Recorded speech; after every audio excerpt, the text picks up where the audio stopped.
अपनी किस्मत का ताला तुम खोलते चलो। श्री शिवाय नमस्तुभ्यं तुम बोलते चलो।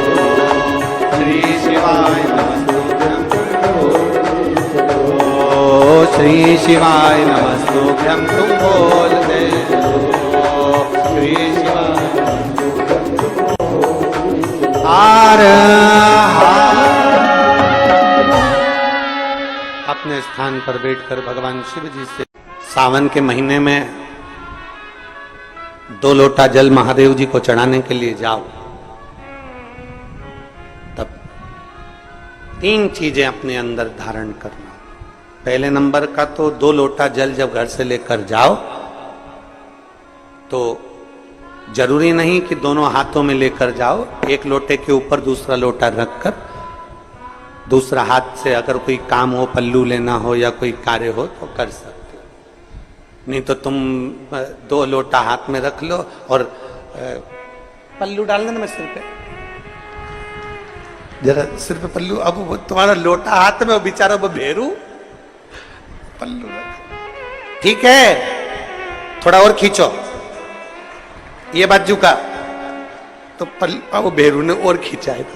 ठीक है, ये पल्लू मारा मुंडा में दे दो। अब ठीक है,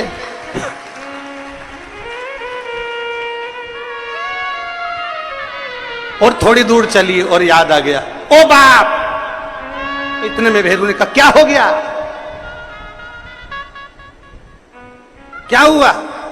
वो हमारे फूल माला की पन्नी तो ही रह गई, जरा उठाओ, उठाओ जरा,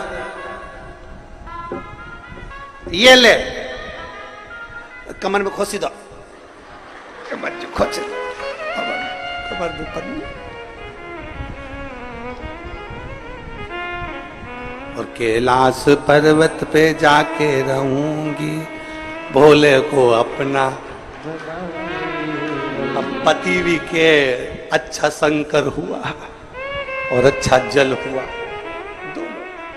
निवेदन है, अगर 2 लोटा हाथ में ना तो एक के ऊपर एक लोटा रखकर भगवान की भक्ति धारण करते हुए 3 चीजों में एक चीज जल, 2 लोटा, दूसरा श्री शिवाय नमस्तुभ्यं का जाप पूरे सावन के महीने में से कम 5 दिन ऐसे निकालना कि बेलपत्री के पेड़ की छांव में बैठकर हम श्री शिवाय नमस्तुभ्यं की कम से कम 1 माला जरूर कर ले, जरूर। और मान लो अगर बेलपत्री का पेड़ नहीं मिले, तुम्हारे आसपास में नहीं मिले, तो फिर एक काम करना, शंकर जी के मंदिर की बेलपत्र मिली जाए, उसको सिर पे, हमारे यहाँ कहते हैं आंवले के वृक्ष का जब आंवला नोमी आती है ना, तो आंवला नोमी आती है और आंवले के पेड़ के नीचे जाकर भोजन नहीं कर सकते, आंवले के वृक्ष के नीचे नहीं जा सकते, तो आंवले के वृक्ष की पत्ती को सिर पे रख के भोजन कर लो, तो कहते हैं कि हजारों अश्वमेध यज्ञ के पुण्य के बराबर, भंडारे के बराबर भोजन प्राप्त हो जाता है। आंवले के वृक्ष की पत्ती, तो वो बेलपत्र भी मस्तक पर बाबा को प्रणाम कर कर फिर वही बेलपत्र का आनंद करते हुए भाव से उस बेलपत्र को मात्र शीश से लगाई लिया ना, मस्तक पर चढ़ाई लिया ना, तो भी भगवान की अविरल भक्ति प्राप्त हो सकती, अविरल। और मान लो बेलपत्र भी ना मिले तो बेलपत्री के वृक्ष की थोड़ी सी मिट्टी अपने मस्तिष्क पर लगाकर, मस्तक पर चढ़ाकर भी हम जाप कर सकते।